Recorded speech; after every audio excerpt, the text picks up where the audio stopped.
Good morning, everybody. My name is Willem Cohen Tervaert. I'm a professor in Edmonton at the University of Alberta in Canada. So whereas most of you are still in the sun, we have already snow since a few days, and it has been already -17. So that's some kind of difference between you and me. I would say good morning, but I also would say bonjour to those of you who speak French, guten Morgen to those of you who are from Germany, and goedemorgen to those of you from the Netherlands or from South Africa. So first of all, I would like to state that I don't have any connection with companies that make medical devices. I have a connection with a company, a small company, who is currently making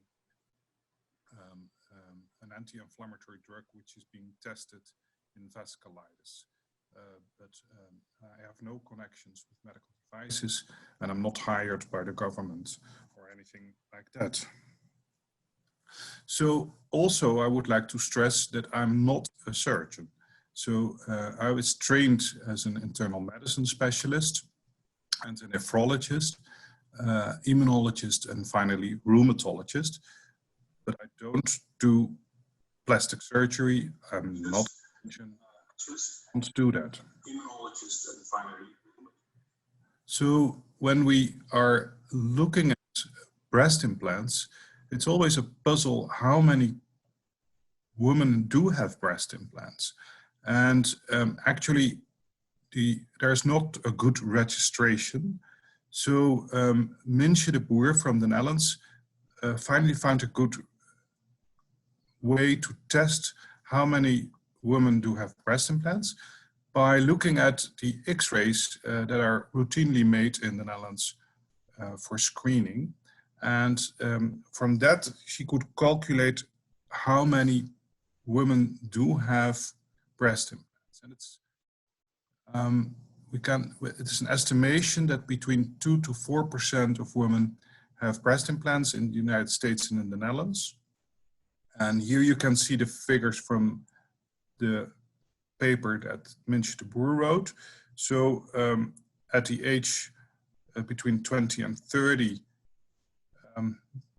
there is a certain percentage, but it climbs, of course, until the age of between 50 and 60. Most of the breast implants are because of cosmetic reasons, but especially when women get older, there are more reconstructive breast implants, meaning that it's either because of breast cancer or because of in the family breast cancer. And it's estimated that there are in the world more than 10 million women with breast implants. First, the title of my talk is Breast Implants, the Good, the Bad, and the Ugly. Let's start with the good. So this comes from a study from Harvard where they looked at the satisfaction of women with breast implants. And about 12,000 ladies were asked how glad they were with their breast implants.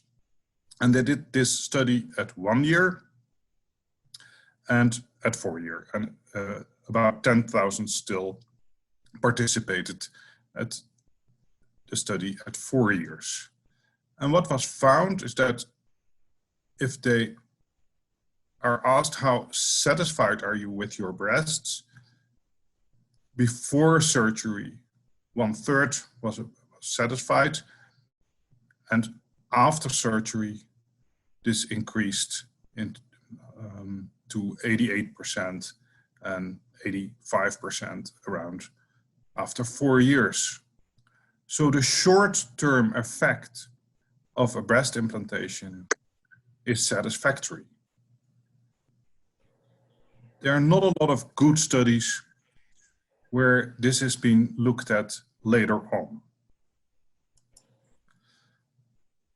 What about psychological well-being? Also, the same group, same study, about 60% of the women were psychologically saying that they were fine, and that increased nearly to 90% after 1 year and 85% after 4 years. So from these studies, plastic surgeons conclude that they do a very good job.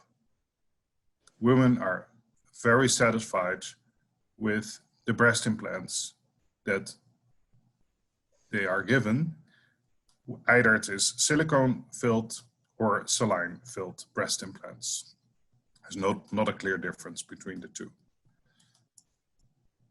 However, there's also a bad side of the breast implants. And what I want to do is to show you the problems that breast implant patients can get. And I want to, with an example of a patient that I recently saw.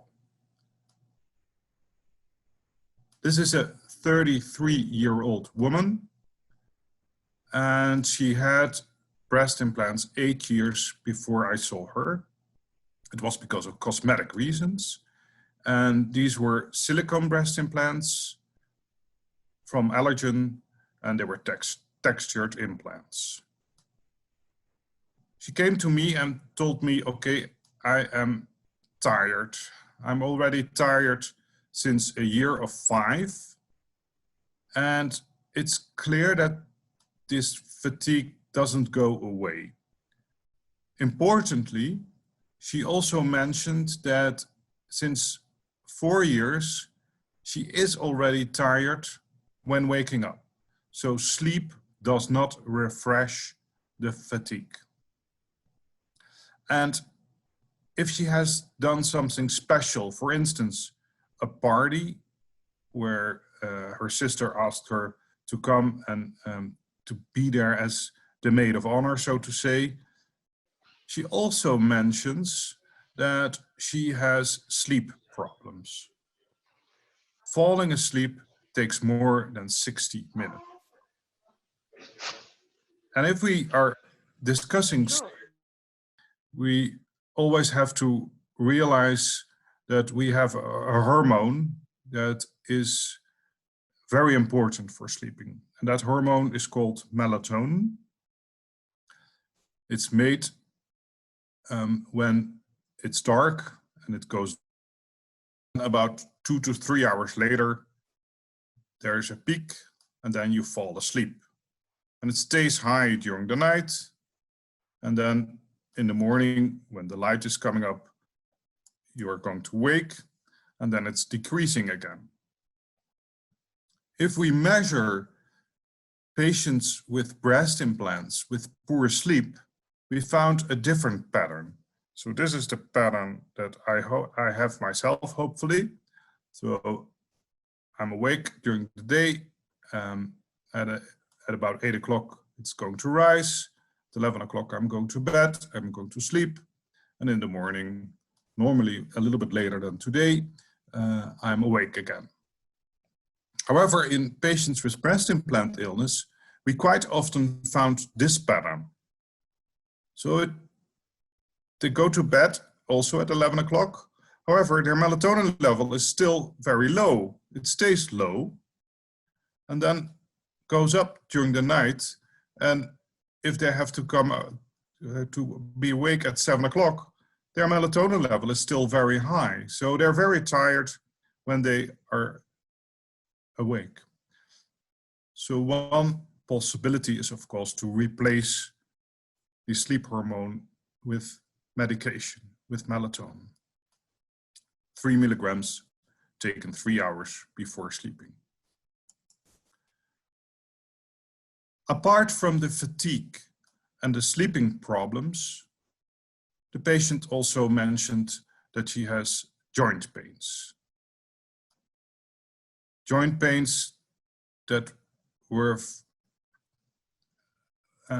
having a big impact on her life. All joints were actually painful, meaning hands, wrists, shoulders, hips, knees, ankles, and feet. Elbows also a little bit. In the morning, she clearly feels that her hands are stiff and they feel swollen.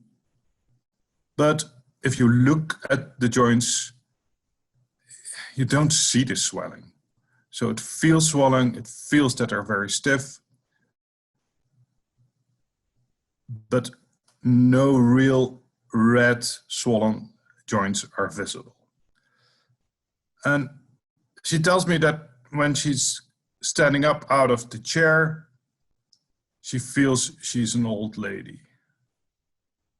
Unfortunately, not like this, that you look in the mirror and you see a young lady, but it's the opposite. So she really has a lot of problems with the joints. And for that reason, her GP referred her 3 years ago to a rheumatologist. And the rheumatologist examined her and said, well, I don't see any signs of inflammatory arthritis. The rheumatologist didn't see swollen, inflamed joints. He said, okay, she clearly has positive trigger points, meaning that if he pressed on these points, she felt pain. So we call that trigger points are positive. And he did laboratory evaluations, as is normally done by a rheumatologist, and he concluded there are no abnormalities. So he wrote to the GP that she had fibromyalgia, and he suggested to the GP cognitive behavioral therapy, some exercise therapy, and mindfulness training. That was 3 years ago. Apart from the joint pains, she mentioned that she also had problems with her muscles. They were painful. And she tells me that after a short walk, it feels as if I already run a marathon. And in the past, I was a very good sportive lady, but now it hurts so much. There's also muscle weakness. She had difficulties opening a bottle, which was no problem at all 5 years ago. And finally, she mentioned that there is some twitching of the muscles, especially the eyes. Sometimes are twitching all the time, but also arms and legs now and then have these twitchings.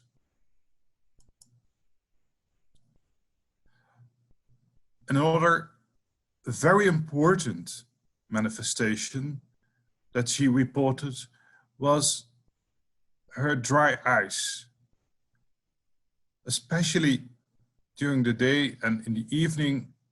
Her eyes were burning red, and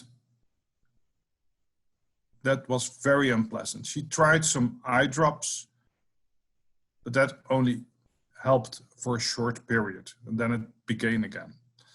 Also, she mentioned that above the eyes in the evening, quite often she gets some headaches, probably related to the dry eyes. And now and then there's even blurred vision.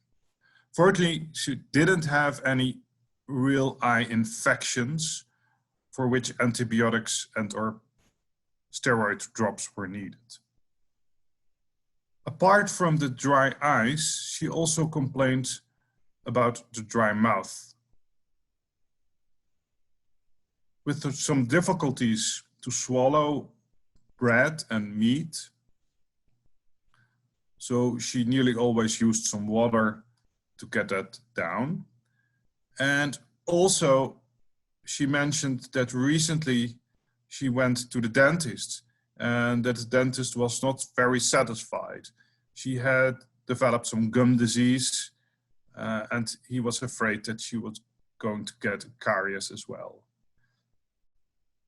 We call this SICA, dry eyes, dry mouth. And what we do when she is in the clinic, we measure then the tear production. We call this the Schirmer Test.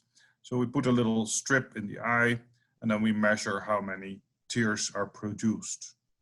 Very simple procedure, can be done in clinic when you visit a doctor. Also, she mentioned that the last 2 years she had those feverish feelings. It felt as if she always had developed a flu, and then it didn't appear to be the flu. So also lately, she was tested already 3 times for COVID-19 because she thought I have COVID-19, but it appeared to be negative. She also has severe night sweats so far that she had to put on new clothes during the night.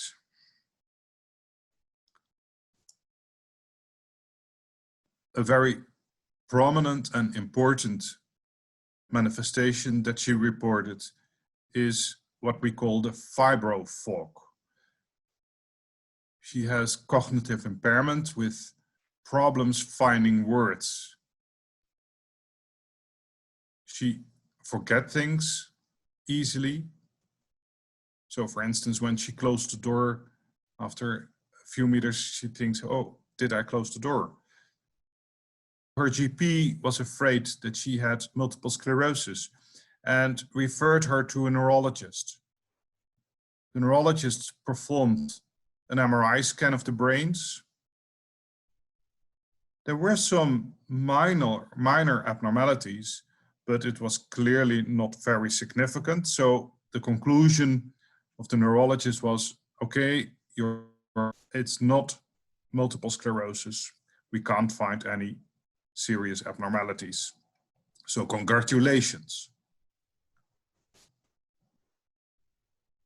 Another sign that she mentioned is that the last 2 winters, and the winters are cold here in Edmonton, the last 2 winters, she developed these white numb fingers when she came into the cold. And they're white, as you can see here, but also turn blue, purplish. And then during warming, they're very red and extremely painful. We call that Raynaud's phenomenon. She didn't have, fortunately, much problems with the toes. Sometimes it's a combination of fingers and toes. Another manifestation of the skin that she developed is what we call Levado Reticularis. You can see here an example of that. So these web-like patterns on the legs. And I'm from the Netherlands, so we call this flowers on the leg. And it's also a kind of spasm of the blood vessels. Another skin manifestation that was important were hives. So she had some hives when she was a young child, especially when she ate strawberries. But more recently, she suddenly developed much more hives. And there was not a clear trigger this time. Whereas in the past, it was clearly some foods, but now she does just get this and she doesn't know where it comes from. We call that urticaria.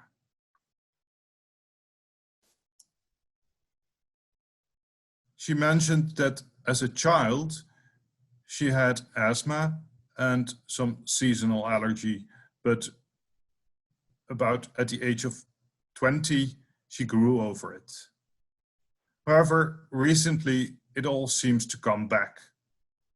She again got some buffers that she didn't use for more than 10 years. And she used those buffers for the minor asthma that she developed again. And also, she mentioned that when she used fake jewelry, she got this itching skin rash. And she realized that only real gold and real silver were tolerated. Probably she has developed nickel allergy. Another issue which is quite often present in patients with breast implant, and she had that also, was that the last 3 winters she had those colds which caused what she labeled sinusitis, coughing, nasal discharge, postnasal drip. And normally, if she had a cold, it was over within 5 to 8 days. But this time, these years, they lasted longer, and she needed to go to the GP, who then prescribed antibiotics because it lasted too long. So that was clearly different than the years before.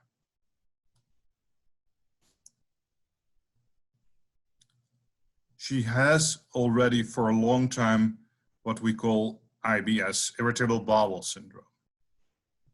She has those complaints already from the age of 18, and lately she had these problems a little bit more, and that might be relevant because of the antibiotics that she got, so that the gut flora changed and that her symptoms of bloating and gas-related problems were more severe.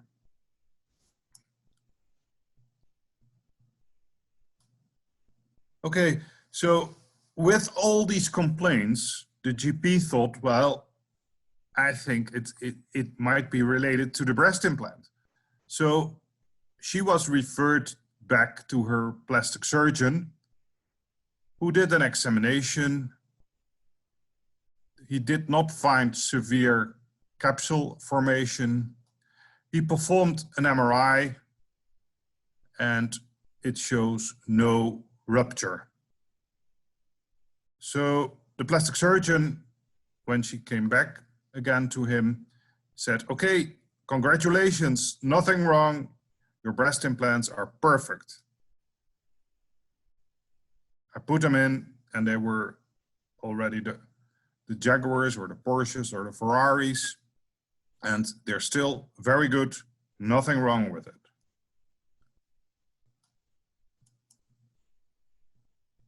But then she was referred to me with the question, is it really true that her breast implants do not cause these problems?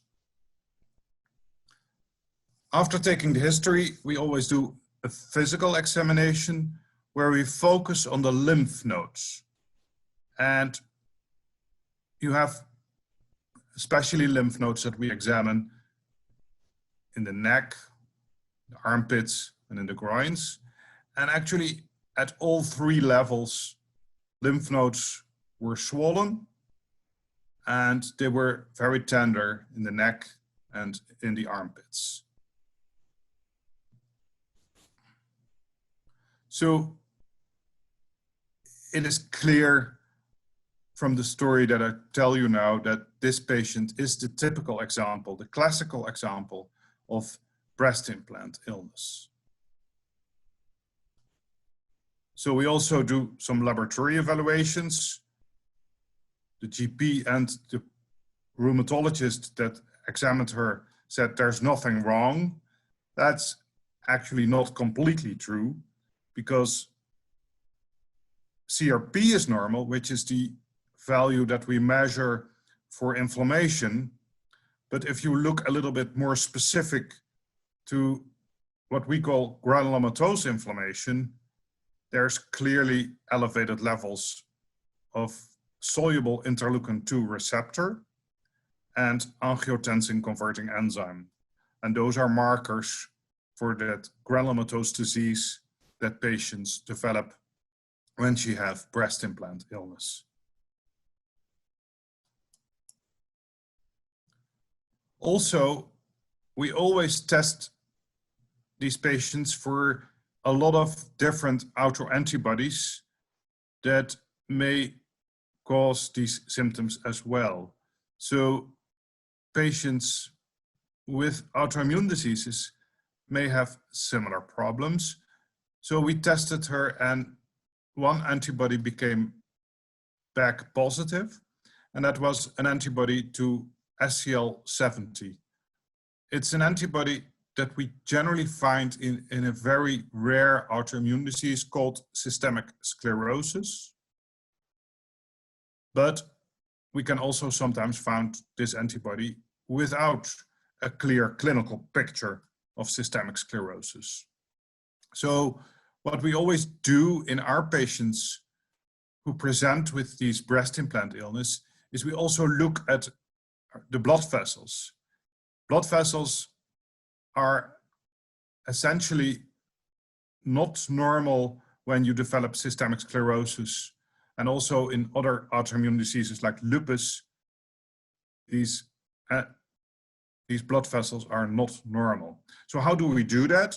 So it's especially Dr. Osman within our group. He uses a microscope and then looks at the blood vessels under the nails. And then the computer makes all kinds of pictures, and we can discuss the picture that we get from the blood vessels and then look at the different vessels, whether there are abnormalities. Fortunately, in our patient, no abnormalities were found using capillaroscopy. So the patient clearly has breast implant illness. How could it be that the plastic surgeon then says, there's nothing wrong with you, your breast implants are excellent? Well, we have to realize that breast implants may rupture, but if there's no rupture, they still may leak silicones. We call that bleeding. So breast implants may bleed. That means that silicones can migrate through the body via the bloodstream and the lymphatic system. So that's probably why we see those lymph nodes and feel those lymph nodes swollen. The silicones are probably migrating through the body in the lymph nodes. So there's been a lot of discussion, scientific discussion, what exactly causes all these symptoms. And there's no clear consensus what the factor is that is causing this. Important research comes from Nijmegen, the Netherlands, where it is shown that silicones, when incubated with cells in the laboratory, can kill these cells. So they're toxic for cells. And these are cells, for instance, of the immune system, so lymphocytes. So silicones may be directly causing these symptoms is the idea. Another important hypothesis is that breast implants contain heavy metals, such as platinum.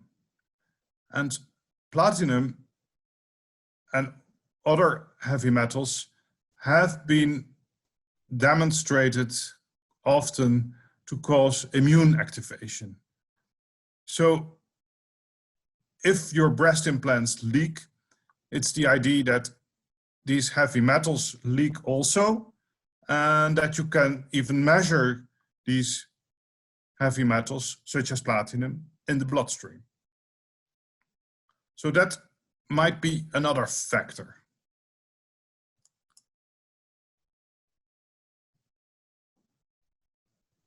Very importantly, however, and I think we could reach consensus on this, is that the idea of breast implants being completely safe, as was put forward by Cronin and Garrow in 1962, is not true. So until 1962, many different procedures were tried to increase the breast. And all these experiments caused what we now call breast implant illness. So they all had the same problems. But then it was mentioned that Cronin and Garrow found silicone breast implants not reacting with the immune system. We call that inert. So they said, okay, we can do this. We can place these breast implants in a patient and it goes very well. And that's also what we saw on our first slides, that the first year and until the fourth year, patients are very satisfied. However, some years later, it was already discovered that breast implants are not inert.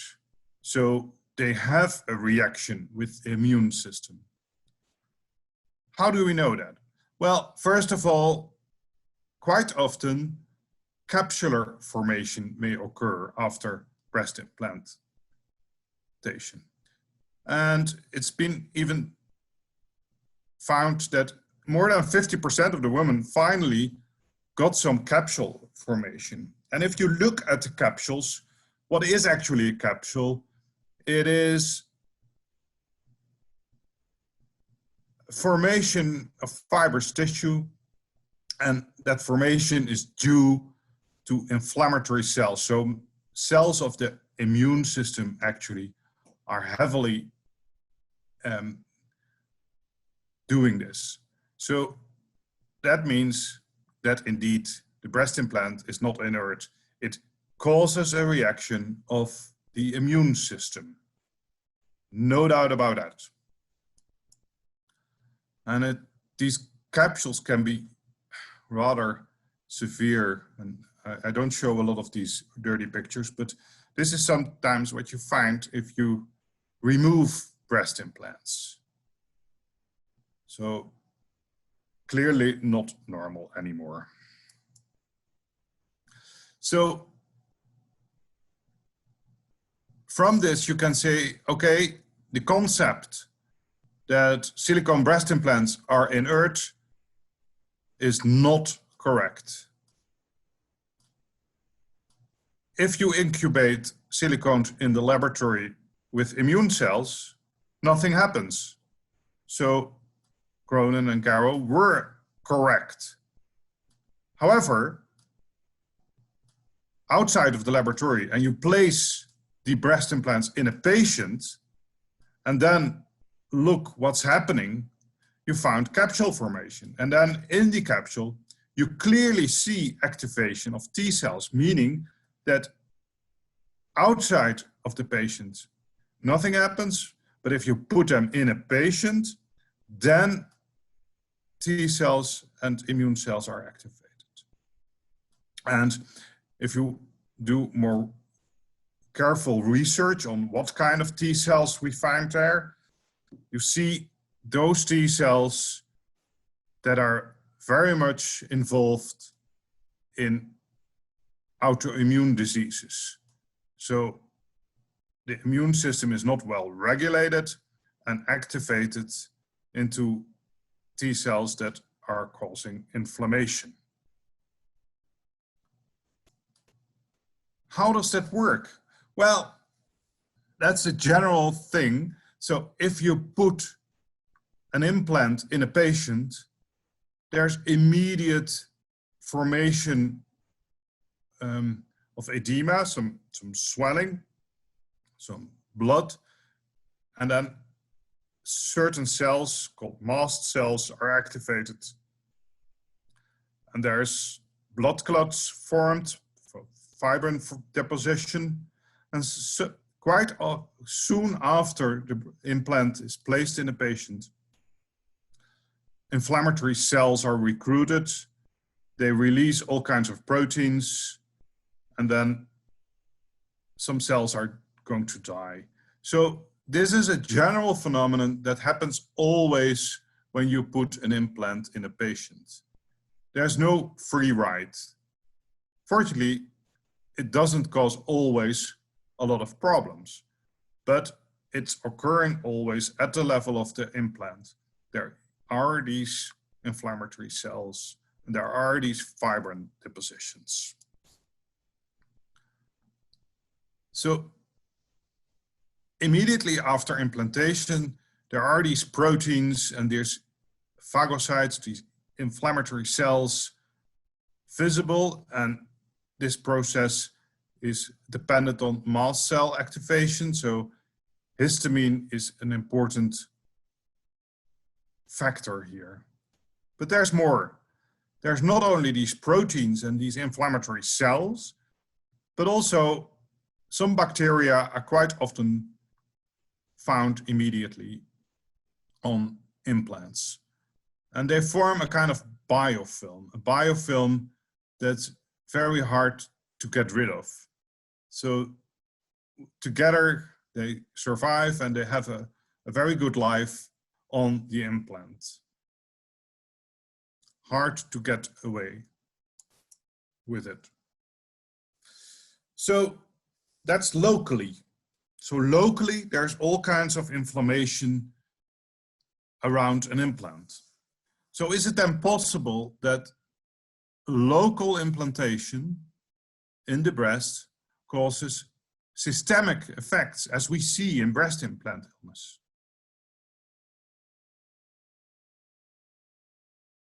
We know that breast implant illness more often occurs if there are ruptures. So that's work from the FDA already at the 19th. So if the breast implant is ruptured, you more often see implant-related diseases. But we also have discussed already a little bit that without a rupture, breast implant silicones can migrate through the body. We call that the bleeding. And we know that if we look at the lymph nodes, for instance, with an ultrasound, or if we do a biopsy to see what's going on in the lymph nodes, we can find silicones there.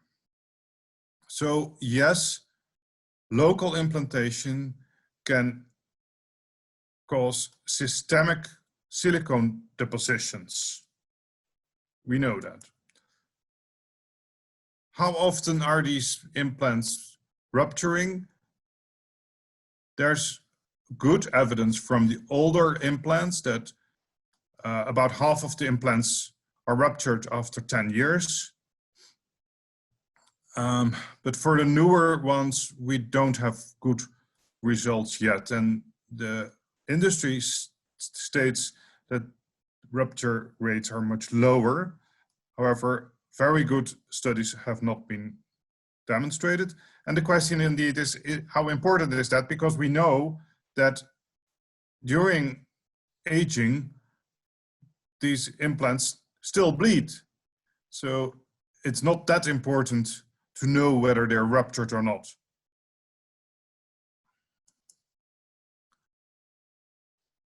That bleeding phenomenon has been very well documented in one patient where she died, and she died from a different cause though, but she had breast implant illness during a large part of her life, and she said, okay, I give my body for scientific purposes. And Dr. Kappel from the Netherlands, together with the group in Nijmegen, were able to demonstrate silicone particles throughout the body, not only in lymph nodes, but also in muscles and in brain even.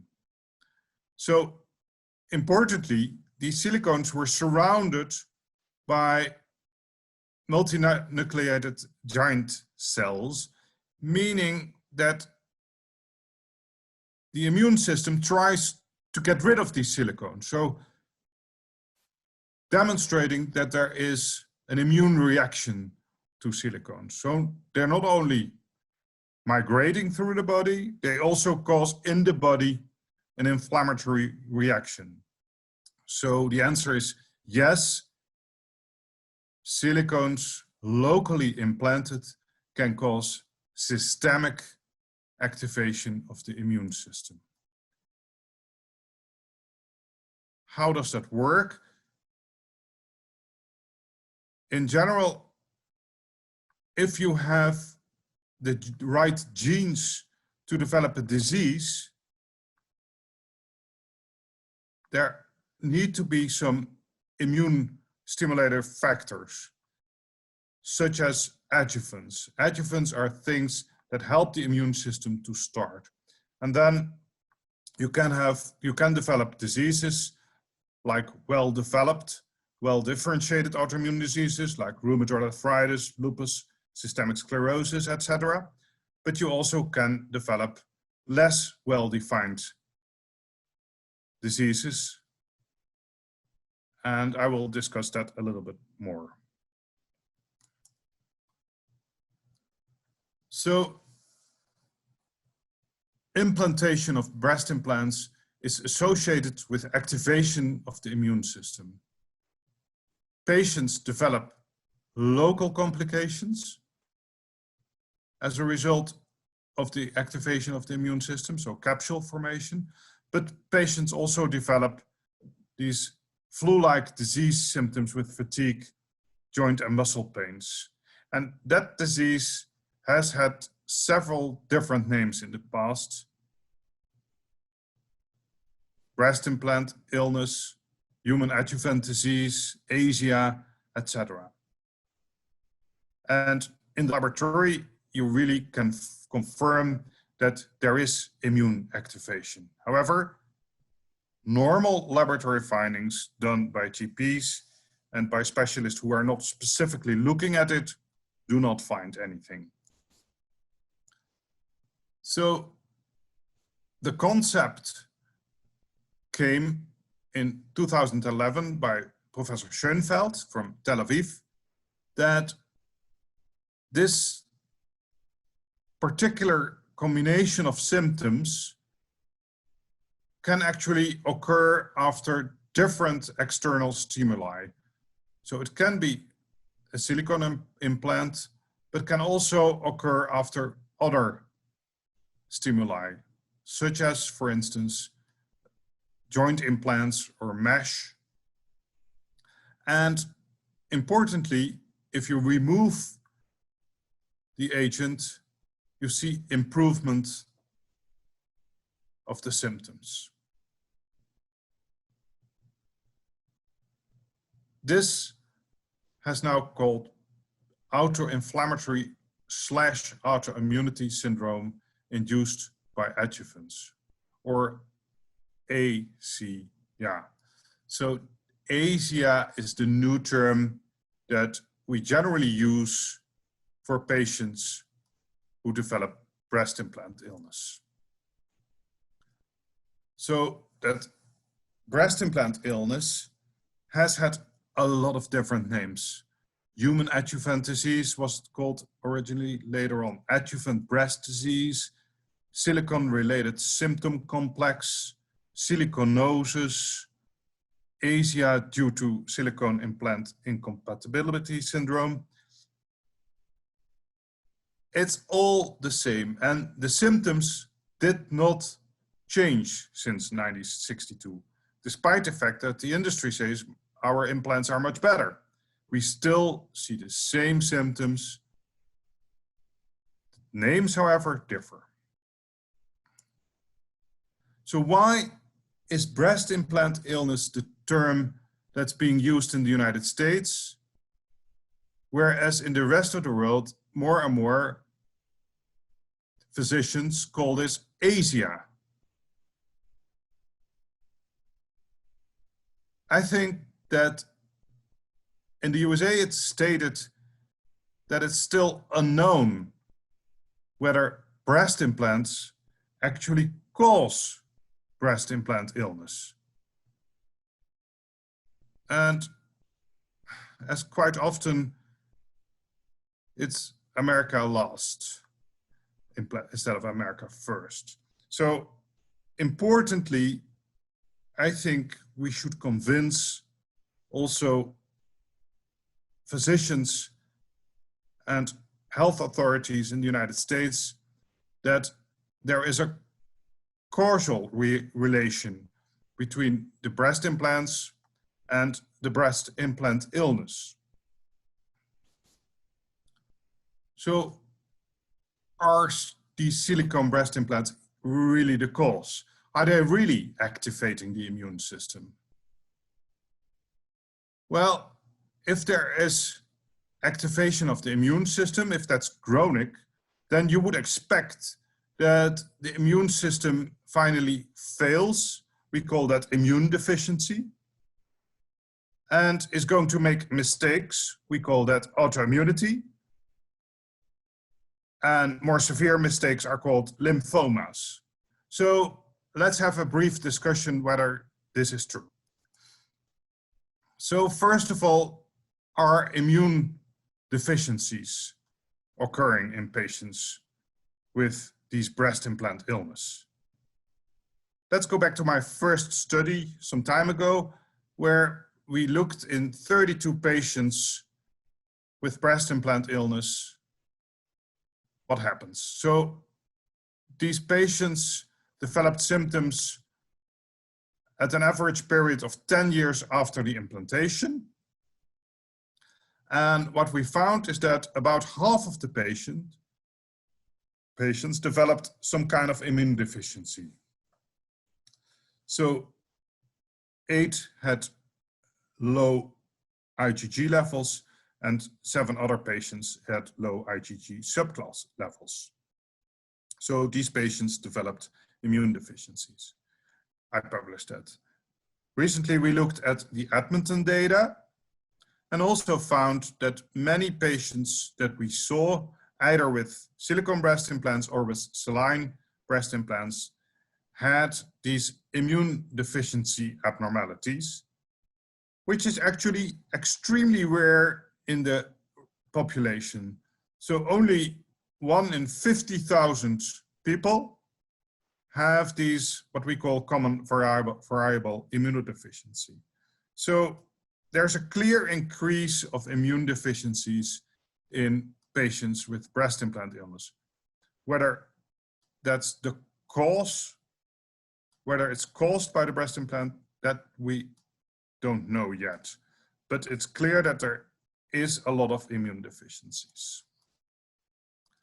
So the first point, yes, we can say, okay, chronic activation of the immune system induces immune deficiency in these patients. Then let's have a look at the second point. Are breast implants associated with an increase of autoimmune diseases? There's been a long debate about this. As you may recall, the FDA put a ban on silicone breast implants from 1992 to 2006, because at that time it was thought that there was an increase in autoimmune diseases. However, good evidence was not available, so finally the ban was lifted. What is the argument that there are more autoimmune diseases? Well, first of all, for some of you a little bit difficult to understand or not so nice to see, but we can do animal studies. We can put little breast implants in animals and then do experiments. So if you put a breast implant in mice or rats, they generally don't get ill. They do fine. However, if the animal has the genes to develop an autoimmune disease, then these silicone gels enhance the disease. So the disease is more severe in those animals and comes earlier, suggesting that indeed silicone gel works as an adjuvant. So it increases the immune activation. For instance, there's a model of rheumatoid arthritis, an arthritis model. So animals then develop joint swellings, and with these silicone oil or gel, you see that the incidence is greater, so more animals develop these arthritis, and also the severity is more pronounced. So also in this model, silicone implantation results in the development of autoimmune diseases earlier and more severe. So, but what about people? What about patients? What about women? Also in my first study, we showed that about half of the patients that I examined did develop systemic autoimmune diseases, and about 7 patients developed what we call organ-specific autoimmune diseases. The next slide shows you what kind of diseases we encountered. So 6 patients developed vasculitis, autoimmune vasculitis, blood vessel inflammation. 6 other patients developed what we call connective tissue diseases, such as systemic sclerosis, lupus, or Sjögren, or antiphospholipid syndrome. 4 patients developed what we call granulomatous disease, sarcoidosis, or Crohn's disease. And 1 patient developed multiple sclerosis, and 7 patients developed what we call organ-specific autoimmune diseases. So 4 did have severe vitamin B12 deficiency caused by pernicious anemia, and 3 patients developed thyroid disease, slow working of the thyroid. So that small study that I showed you did not prove that there is an increased risk of autoimmune disease. However, half of the patient, that's a lot, that's not what you expect. So it took a while before proper studies were published. And one of the studies is from the group of Dr. Clements. And that's what he did is he looked at the FDA data and looked at the occurrence of autoimmune diseases in about 100,000 patients with breast implants. And what he found is that there was a clear increase of autoimmune diseases in this population. However, there was a lot of debate on this paper because these data are derived from data that are given by patients. So the patient tells the FDA that she developed lupus or she developed Sjögren or something like that. So many doctors then said, well, is that true? Or is that just something the patient thinks? So there is a need for what we call doctor-registered autoimmune disease documentation. And therefore, I work together with a group in Israel, and they have a beautiful registration of autoimmune diseases. So what they did is they looked at about 25,000 women with breast implants and compared it with about 100,000 matched women without a breast implant. And then it was clearly demonstrated that there is an increase of autoimmune diseases. For instance, sarcoidosis and systemic sclerosis and Sjögren's disease are clearly more often common, but also other diseases are more often found in patients with breast implant illness. And if you compare it in the right way, you see that if you start here with a breast implant, then after a while, after some 10 years, you see that there is a clear difference between people who did not get a breast implant and who did get a breast implant. And we calculated that the risk to develop autoimmune diseases was about 45% higher in patients with breast implant illness. So it does not cause an autoimmune disease, but it's one of the factors that may have this autoimmune disease developing earlier in life and more severely, as we showed in the animal models.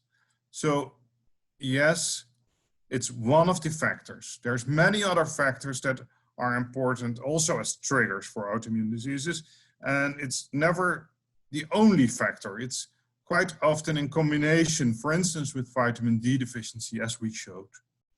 But there's other factors as well. So I think that we proved now that silicone breast implants activate the immune system. They can cause immune deficiency, they can cause autoimmunity. Do they also cause lymphomas? Well,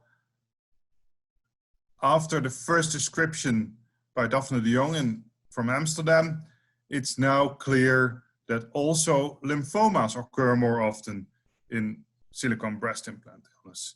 And there's a lot of publicity around the occurrence of a very specific lymphoma that occurs nearly only in breast implant patients. And it's called Anaplastic large cell lymphoma, or ALCL.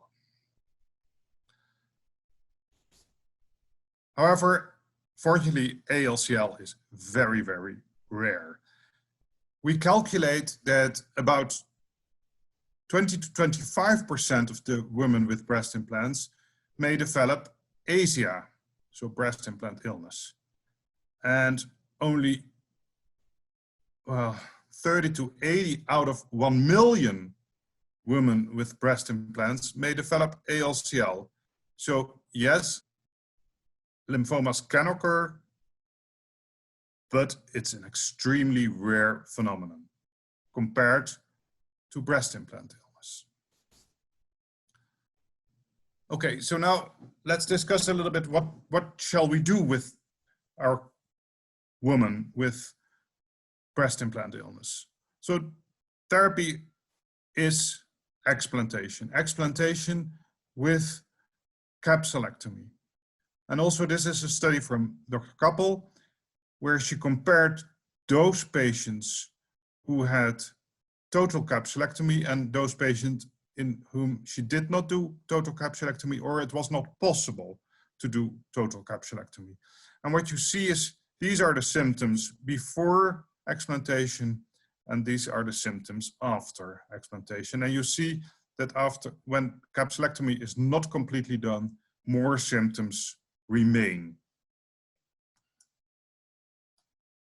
Also, when we looked at our current population, out of 45 patients who underwent explantation,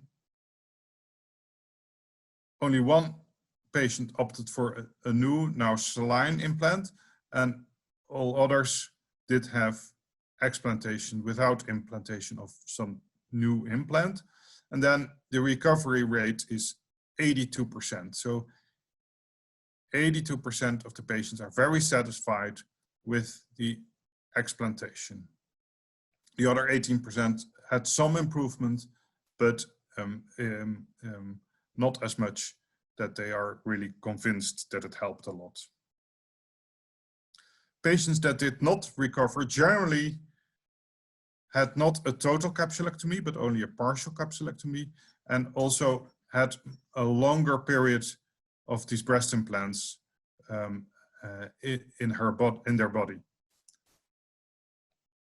Importantly, actually today, one of my co-workers, Charmaine van Ede, she presents at a mitochondrial conference the results from mitochondria that we examined in our patients. And what you can see is that mitochondria are functioning well in healthy controls.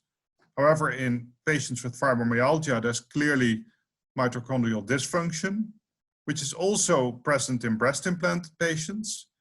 But if you remove the breast implant, you see that the mitochondrial problems are over again. And mitochondria are the parts of the cell that give energy to the cell. So you can imagine that if your energy production is not good, that you are tired all day. So what if after explantation there are still some complaints? I would say go to a good doctor. So one of the issues is then that vitamin D can be very helpful. Vitamin D, also known as the sunshine vitamin. We showed, and this is work of one of my PhD students some time ago already, that the higher vitamin D levels in the blood, the better is the regulation. So this is a formula for regulation of the immune system. So if your levels are very low, your immune system is not very well regulated. So we give patients high dose vitamin D. I also mentioned that many patients have these sleep problems. So another thing to do is treat them with melatonin 3 milligrams 3 hours before sleeping to restore the sleep hormone. Other therapies that we sometimes use is hydroxychloroquine, prednisone, or other immunosuppressive therapies. And of course, we have to treat all these symptoms that may remain, sleep problems, but also IBS problems. So probiotics, diets are being used. For IBS, it's the FODMAP diet, where patients should try to avoid lactose, sucrose, fructose, and gluten. Not an easy diet, of course. And also anti-inflammatory diets are being used. And the best anti-inflammatory diet is actually a vegan diet. So no meat. That's not a popular advice that I give here in Alberta. Alberta beef is famous, so people are loving the meat in general. But also the dry ice, eye gel should be used. And if the pain is still there, Cymbalta may be used, or low-dose naltrexone and other. So it's really important to have a good doctor who can listen to your complaints and then can act on the complaints that you have. So how did it go with our patient? So she recovered after surgery. She was much less tired, no problems with joints and muscles. However, we kept her on high dose vitamin D, and she still has dry eyes, so she still needs eye gel. I hope that I convince you that there is a clear disease that can be caused by breast implants. There's a clear combination of symptoms.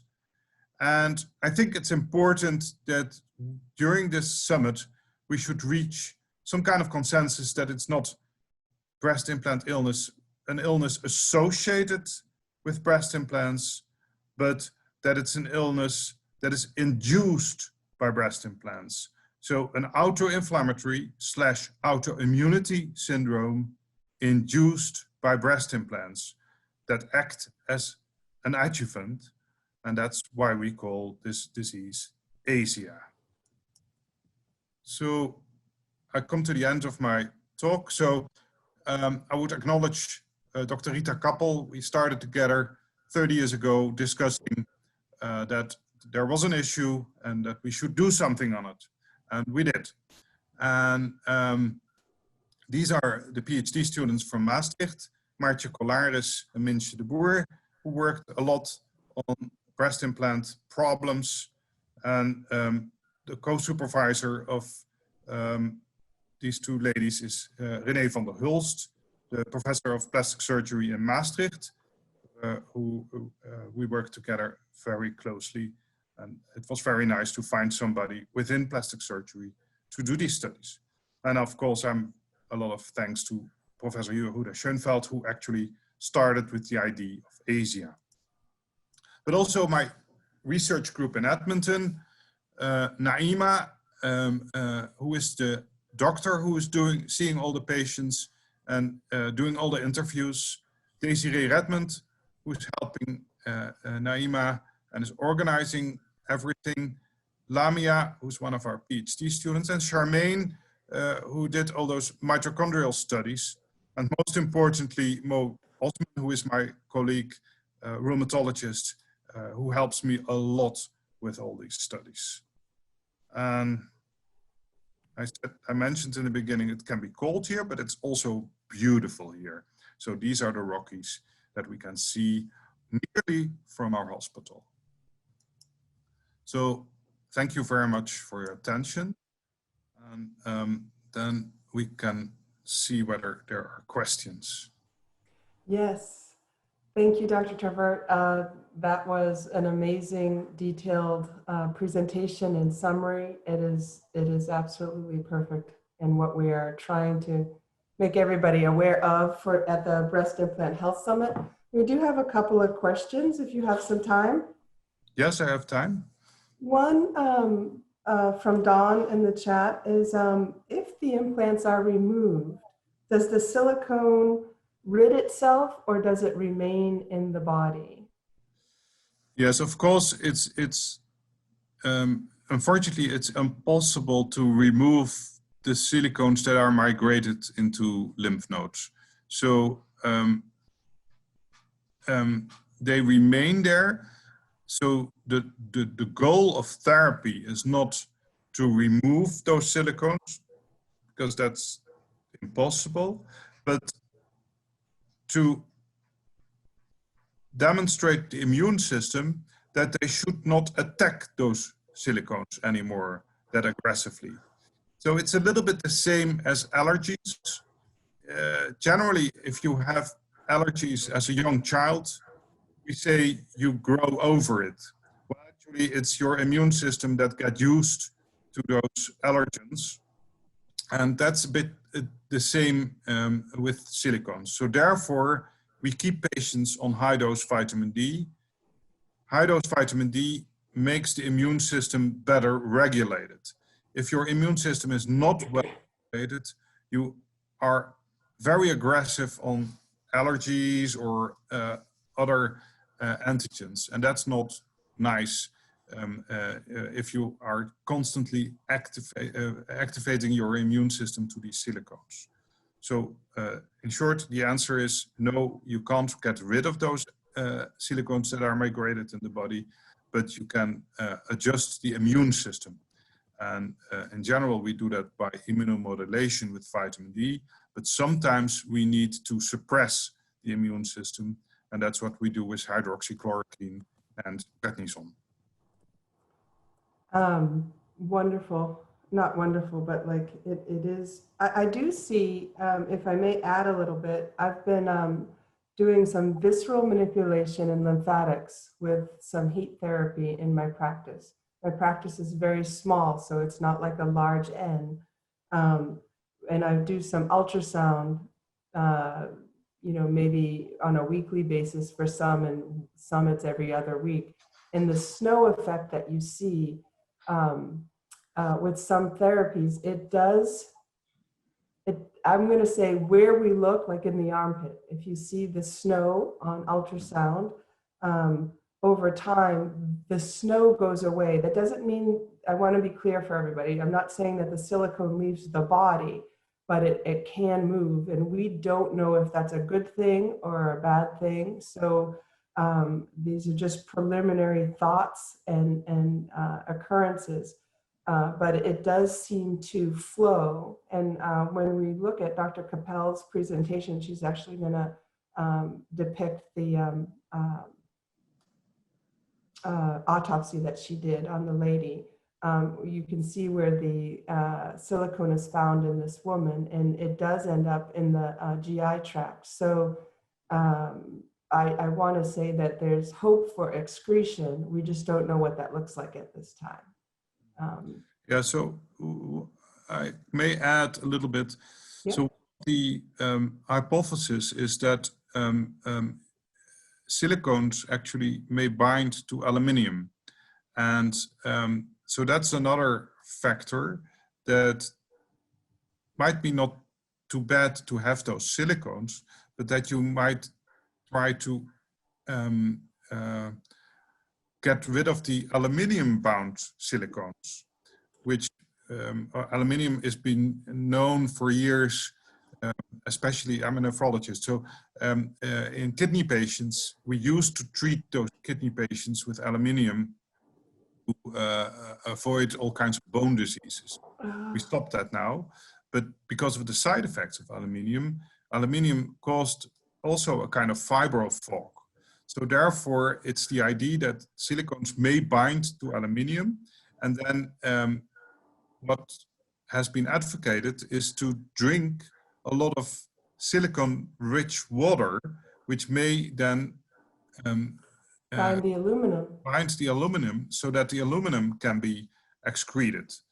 And so there are some waters that contain high amounts of silicones. Yeah. There's never been a good trial with that, but in patients with aluminium toxicity, has been demonstrated that then aluminium at least increases, the excretion of aluminium increases. So that's another factor. But there's a lot of unknown what happens exactly with the silicones. We don't think that you can pee out silicones yet. So that would be nice, but and there's lots of detoxification protocols.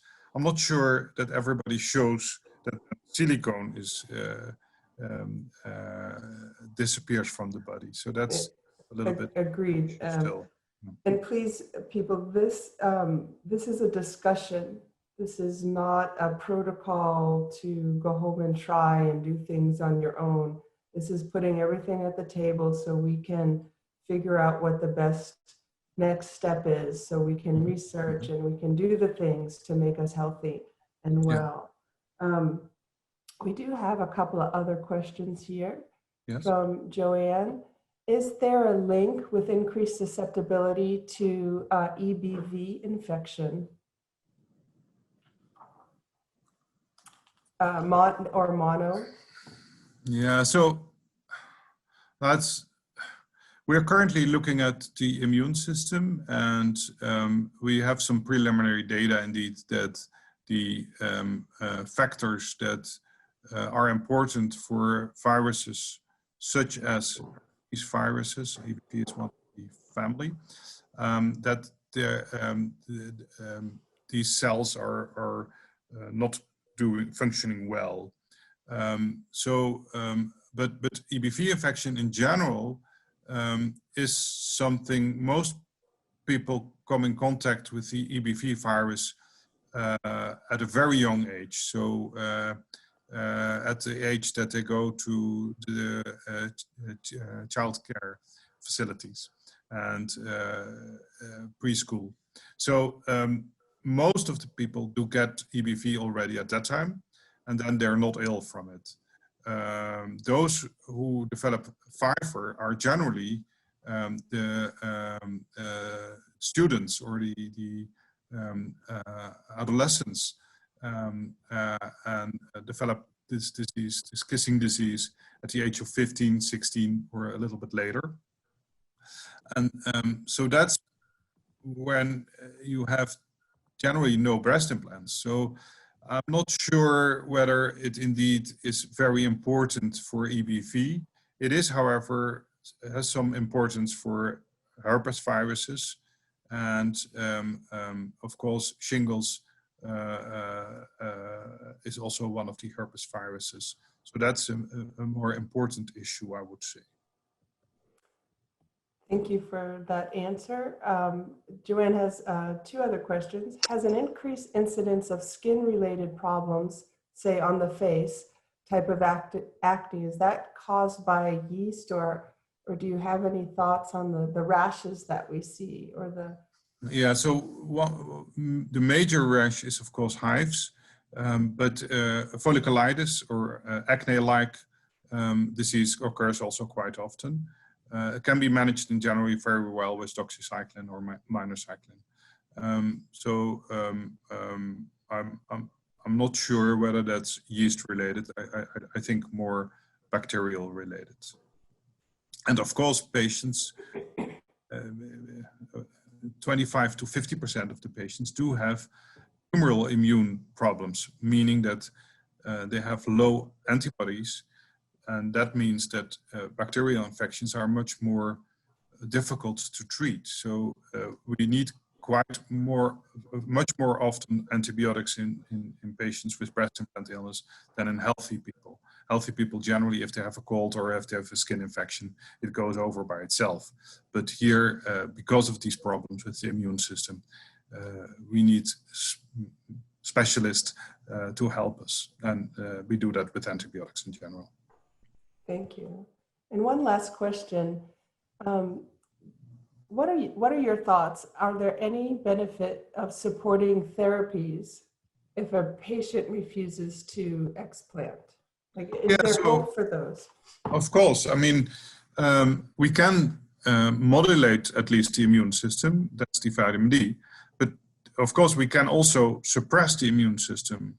And one of my Spanish colleagues, he uses high-dose steroids in many of the patients with breast implant illness, especially those who don't want to do explantation.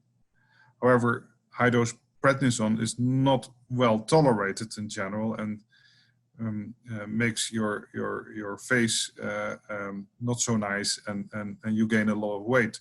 So it's not the best therapy, but and sometimes you then combine it with other stronger immunosuppressive drugs, such as azathioprine or methotrexate, and then you can lower the prednisone.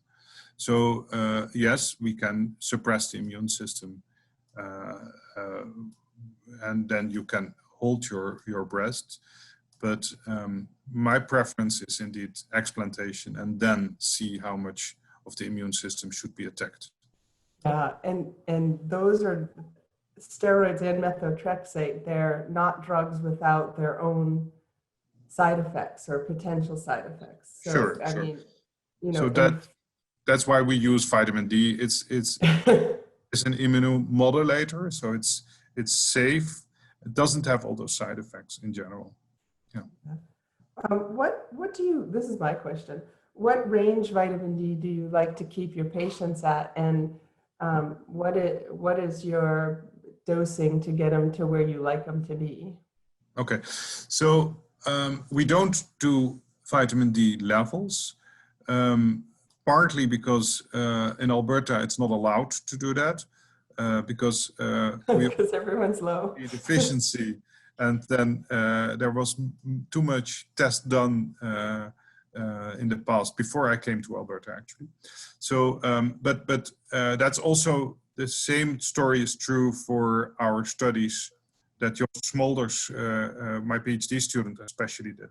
So what we did is we used very high doses to see if we could change the immune system. And we started with 70,000 every day. And that did in 3 months, and then demonstrated that regulation of the immune system was very well, and that we didn't see side effects. However, then we did a very large multi-center study all over the world without controlling vitamin D levels. And in those studies, we used 100,000 units, and then could demonstrate 100,000 per week, not per day. And then we could demonstrate that multiple sclerosis patients did have less white matter lesions. So we used that as an add-on on interferon therapy, which is the normal therapy of multiple sclerosis. And it was a placebo-controlled study, multi-center all over the world. So from that study, we conclude that it's at least safe to use 100,000 units every week. In general, I choose for the patients either 25,000, which are used in the Netherlands, but here in Alberta, which is more northern, lower vitamin D levels, I use 50,000 once a week. Okay, thank you very much. The vitamin D levels, I control these calcium levels to see whether there's toxicity. In general, there's no toxicity. However, if you drink a lot of milk, and in Holland, there are people that drink a lot of milk and eat a lot of yogurt and eat a lot of cheese, and a lot, I mean liters, then you may have a problem. But unfortunately, I didn't have any of these problems seen in my career yet.